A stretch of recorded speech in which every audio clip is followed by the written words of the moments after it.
Hello, hello, hello, hello. I'm going to read from my acting assignment. I'm going to read some of the episode Truth in Advertising from, and I don't even know what the name of this. It's either, I think it's like, I have no clue. Well, I guess I have to ask Holly about Powell about it because I just can't remember what the name of this television show is. Anyway. It has a feel of, it has a little nip tuckish kind of feel where the characters are incredibly self-absorbed, but the writing is light and fast, and you're dealing with just two amazing megalomaniac narcissists who happen to get a lot of stuff done, and who you actually kind of like because how can you not like a narcissist? You know, it's hard to not like them. Anyway, I am going to read both parts as it's only me here, but my part that I'm supposed to know is a gentleman named Connor. Connor is the second person who talks in the conversation, and I'll see if I can delineate the two characters well enough. Anyway, there's Mason and Connor.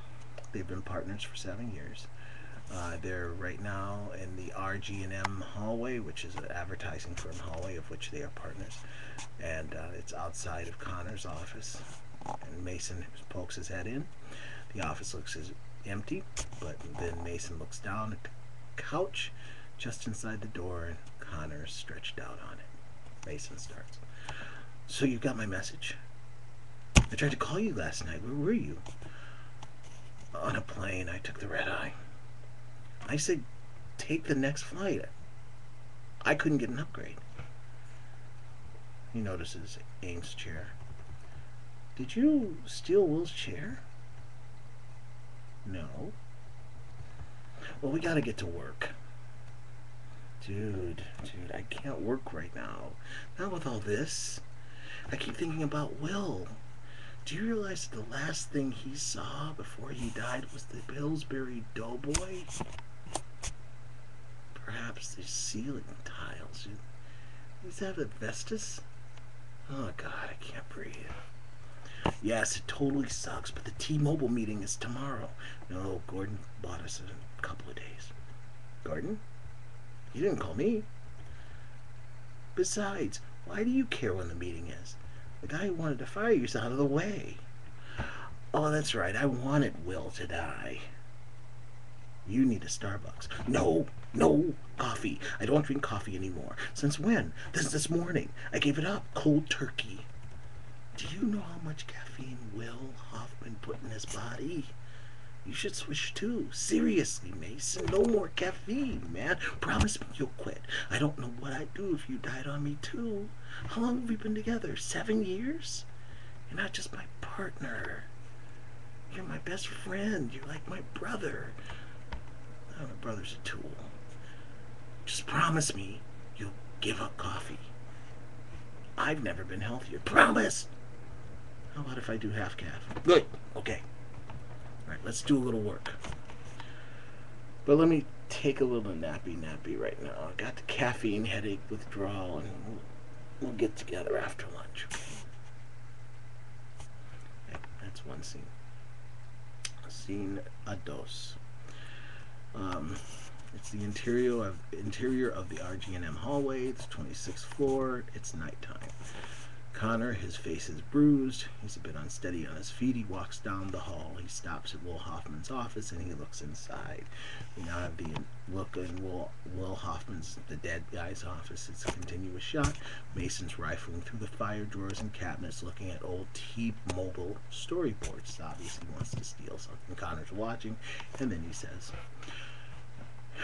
you know, Will kept most of his really good stealable ideas in his desk. Mason spins around. He sees Connor's battered condition. What happened to you? Nothing. So, what are you doing in here? Creative directing? Mason, if your little bruised ego hadn't turned you into a sulking child, maybe we wouldn't be this screwed. Oh, I see. I guess that's what I don't get. I've been carrying you for 7 years. You can't even write one goddamn cell phone commercial, and you're the one who gets promoted. Me? The only person you've ever cared about is yourself. Oh, then why did I defend you every time Will told me to get a new partner? Yeah, he must have told me that 100 times. Not just because he hated you, which he did, because he always knew you were a hack. Oh, well, Tony obviously disagreed, and maybe if you weren't such a selfish, irresponsible egomaniac, he might have considered promoting you. Connor stares at Mason. He starts to leave. Oh, that's right. If things don't go your way, you just throw a little hissy fit and walk away. You're just like Will. Well then, I guess that means you'll be going through my garbage looking for ideas to save your ass, huh? Ah, the deafening silence of Mason McGuire searching for a comeback, huh? Like you're searching for the next big idea. Conversational tagline, if you will. Have a good meeting, hack. End the scene. Final scene. Short little dealie. Boom, boom, boom, boom, boom, boom, boom. I just lost my place. Okay. It's the exterior T-Mobile headquarters day. There's a granite fountain, corporate headquarter art. You tilt down to find Connor and Mason sitting, waiting for their taxi. Connor starts.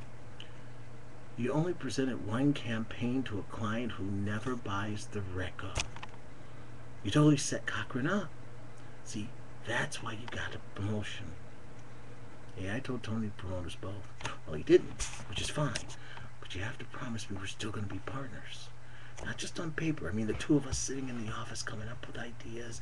Because you're going to be a big shot now. And you're going to have all those client meetings and management team building retreats. And, well, I can't do this alone.